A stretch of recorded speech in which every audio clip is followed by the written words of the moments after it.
America और Iran के बीच जारी जंग में दो ऐसी खबरें सामने आई हैं जिन्होंने वॉशिंगटन से लेकर तेहरान और पूरे नेटो खेमे में सनसनी फैला दी है।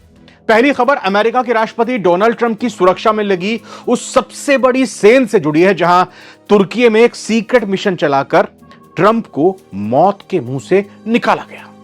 ईरानी मिसाइलों के खतरे को देखते हुए ट्रंप को बड़े से एयरफोर्स वन प्लेन से चुपके से निकालकर एक केटरिंग ट्रक में बिठाया गया और फिर दूसरे गुप्त विमान में सवार किया गया क्योंकि ईरानी मिसाइल का डर था। और दूसरी खबर तेहरान से आ रही है जहां ट्रंप के हॉर्मूज पर हमारा कब्जा है वाले दावे की धज्जियां उड़ाते हुए ईरान विदेश मंत्री अब्बास अरागची ने कहा है कि फेक न्यूज से भी ज्यादा खतरनाक होता है फेक इंटेलिजेंस। आखिर वो कौन सी दो ईरानी मिसाइलें थीं जिनके नाम से ही पेंटागन और सीआईए के पसीने छूट गए और ईरान ने अमेरिका की खुफिया एजेंसियों की पोल कैसे खोली? वीडियो में आगे जानते हैं। नमस्कार, मैं रविंद्र सिंह आपके साथ। आप नवभारत टाइम्स देख रहे हैं।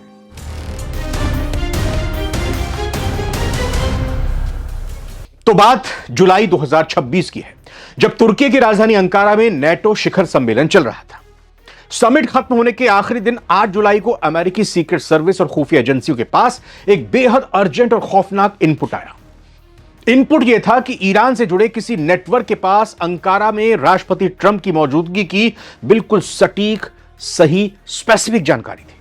उन्हें यह तक मालूम था कि ट्रंप किस होटल में ठहरे हैं, किस फ्लोर पर उनका कमरा है, उनका डेली प्रोटोकॉल क्या है, रास्ता क्या है गुजरने का। इतना ही नहीं, एयरपोर्ट के आसपास सरफेस टू एयर मिसाइल लिए एक संदिग्ध की मौजूदगी की खबर मिली जिसकी सीधी नजर अमेरिकी राष्ट्रपति के प्लेन एयरफोर्स वन पर थी और एयरफोर्स वन के बीच के अंतर का इंफोग्राफिक्स यहां पर साफ तौर पर देखने को मिला। खतरे की गंभीरता को देखते हुए अमेरिकी सीक्रेट सर्विस ने एक ऐसा कदम उठाया जो राष्ट्रपति सुरक्षा के इतिहास में बेहद दुर्लभ है। अमेरिका के इतिहास में पहले कभी नहीं हुआ। दुनिया और मीडिया की आंखों में धूल झोंकने के लिए ट्रंप कैमरे के सामने सीढ़ियां चढ़कर अपने बड़े से नीले सफेद एयरफोर्स वन विमान में दाखिल हुए। लेकिन जैसे ही प्लेन का दरवाजा बंद हुआ, ट्रंप को विमान के पिछले दरवाजे से एयरपोर्ट के खाने पीने के सामान ले जाने वाले केटरिंग ट्रक में छुपाया गया। उस ट्रक में बिठाया गया। ट्रंप को रनवे के दूसरे कोने पर खड़े एक बिना किसी पहचान वाले छोटे से सैन्य जेट C-32A में शिफ्ट कर दिया गया। मुख्य एयरफोर्स वन विमान पत्रकारों और व्हाइट हाउस के अफसरों को लेकर उड़ान भर गया। एक डिकॉय, एक नकली मुहरे की तरह। मतलब अगर वो जो कंधे पर मिसाइल लेकर घूम रहा था व्यक्ति, निशानची, अगर वो निशाना बनाए एयरफोर्स वन पर तो उसमें ट्रंप नहीं थे। ट्रंप ने अपने स्टाफ की, अपनी मीडिया की जान खतरे में डाल दी, लेकिन वो सुरक्षित निकल गए। तो ट्रंप दूसरे छोटे विमान से सुरक्षित ब्रिटेन के लिए रवाना हो गए। सुरक्षित वहां पर पहुंच भी, गंतव्य उनका ब्रिटेन था। अब आगे बढ़ते हैं। तो अब सवाल उठता है कि अमेरिका के पास दुनिया का सबसे महंगा लेटेस्ट राष्ट्रपति के लिए विमान है, फिर भी सीआईए और सीक्रेट सर्विस इतनी खौफ में क्यों गई? क्योंकि इंटेलिजेंस रिपोर्ट में जिन दो मिसाइल प्रणालियों का जिक्र हुआ था वो आधुनिक युद्ध की सबसे साइलेंट, चुप्पा और घातक मिसाइलें मानी जाती हैं।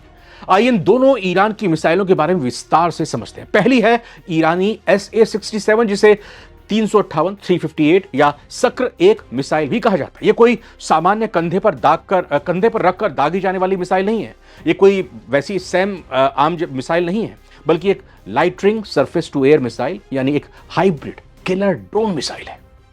इसकी लेंथ और वजन क्या है? इसकी लंबाई करीब 2.7 मीटर है। वजन लगभग 50 से 58 किलोग्राम का होता है। काम कैसे करता है? इसे किसी साधारण ट्रक या छोटे से रेल लॉन्चर से दागा जा सकता है। लॉन्च के बाद इसका सॉलिड रॉकेट बूस्टर अलग हो जाता है और इसका टर्बोजेट इंजन चालू हो जाता है।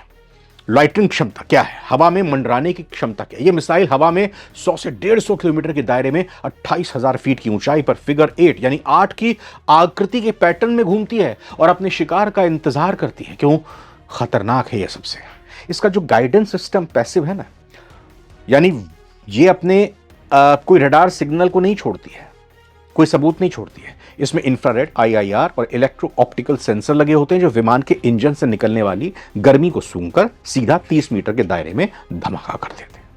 एयरफोर्स वन जब लैंड या टेक ऑफ करता है तो उसकी स्पीड थोड़ी कम होती है। ऐसे में अगर यह मिसाइल हवा में मंडरा रही हो तो रडार वार्निंग सिस्टम की भनक तक नहीं लगेगी और सीधे जाकर टारगेट को हिट कर देगी, उससे टकरा जाएगी।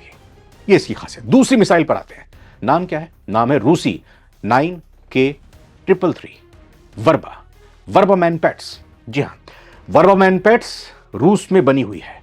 पोर्टेबिलिटी की इसकी बात करें तो इसका वजन केवल 17.25 किलोग्राम का होता है। इसे अकेले सैनिक भी अपने कंधे पर लादकर झाड़ियों या इमारत की छत से दाग सकता है। ट्रिपल सेंस सीकर है इसके अंदर। साधारण मिसाइल जहाज की तरफ से छोड़े गए डिकॉय से भटक जाती है, लेकिन वर्बा में अल्ट्रा वायलेट, नियर इंफ्रारेड और मिड इंफ्रारेड होती है, यहां पे रुकते हैं। इसके अंदर एक तकनीक है कि जब इससे मिसाइल दागी जाती है तो जिस टारगेट पर वो जा रही है और रडार ने अगर उसको पकड़ लिया, पहली तो बात ये रडार की कैच में नहीं आती है, और अगर किसी रडार ने इसको भांप लिया तो फिर उसको निष्क्रिय करने के, उसका ध्यान भटकाने के लिए एक ऐसी काउंटर अटैक किया जाता है जिससे उसका ध्यान भटक जाता है और एक फेक ऑब्जेक्ट से टकरा जाती है, तो ये ध्यान भी नहीं भटकती है। 3 अलग अलग सेंसर लगे होते हैं इसके अंदर। ये असली जेट इंजन की गर्मी और नकली फ्लेयर्स के बीच का फर्क तुरंत पहचान लेती है, असली क्या है नकली क्या है। स्पीड और रेंज की बात करें तो 1852 किलोमीटर प्रति घंटे की रफ्तार से 6.5 किलोमीटर की दूरी तक किसी भी उड़ती हुई चीज को नष्ट कर सकती है। बड़ा धूम। यही वजह थी कि अमेरिकी जनरल्स ने कोई रिस्क ना लेते हुए राष्ट्रपति को केटरिंग ट्रक के जरिए गोपनीय तरीके से बाहर निकाला, क्योंकि उन्हें डर था ये मिसाइल या वो मिसाइल, इन दोनों मिसाइलों से बचना बेहद मुश्किल होगा। तो ट्रंप का सीक्रेट विमान बदलना, वो तो एक तरफ का मामला हो गया, लेकिन दूसरी तरफ उसी समय अमेरिका और ईरान के बीच हॉर्मूज को लेकर जबरदस्त बयानबाजी हुई। अमेरिकी राष्ट्रपति ट्रंप ने दावा किया कि अमेरिका का स्ट्रेट ऑफ हॉर्मूज पर पूरा कंट्रोल है और वो इसे अपने नियंत्रण में बनाए रखना चाहते हैं। अब ईरान ने इस दावे को सीधे चुनौती दी है। जवाब आ गया ईरान का। ईरान के विदेश मंत्री अब्बास अराक्ची ने कहा कि अमेरिका पहले भी खुफिया नाकामियों के कारण गलत अनुमान लगाता रहा है, और फिर उन्होंने बेहद तीखा तंज किया। फेक न्यूज से भी बदतर फेक इंटेलिजेंस है।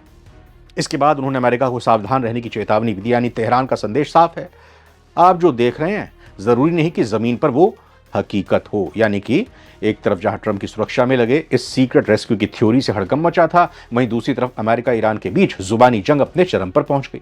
हाल ही में अमेरिकी राष्ट्रपति ट्रंप ने दावा किया था कि अमेरिका ने फारस की खाड़ी और स्ट्रेट ऑफ हॉर्मूज पर अपना पूरा कंट्रोल कर लिया, स्टील की दीवार खड़ी कर दी है और वहां एक वॉल ऑफ स्टील खड़ी कर दी है। इस बयान पर पलटवार करते हुए ईरान विदेश मंत्री अब्बास अराक्ची ने सोशल मीडिया प्लेटफॉर्म एक्स पर लिखा, अमेरिका पिछले लंबे समय से अपनी खराब इंटेलिजेंस के कारण गलत फहमियों का शिकार रहा है, और फेक न्यूज से भी ज्यादा खतरनाक होता है फेक इंटेलिजेंस। अमेरिका को सावधान रहना चाहिए।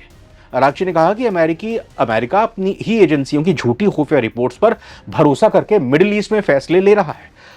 यानी कि कहने का मतलब यह हुआ, ईरान ने बताया कि भाई जो आपकी सिक्योरिटी एजेंसीज हैं, रुकते हुए आपको बताएंगे कि जो आपकी सिक्योरिटी एजेंसीज हैं वो ये फेक में, फर्जी में इस तरह की खबरें उड़ा रही हैं कि ईरान मिसाइलों से आपको उड़ाना चाह रहा है, ईरान ट्रंप पर नजर रख रहा है।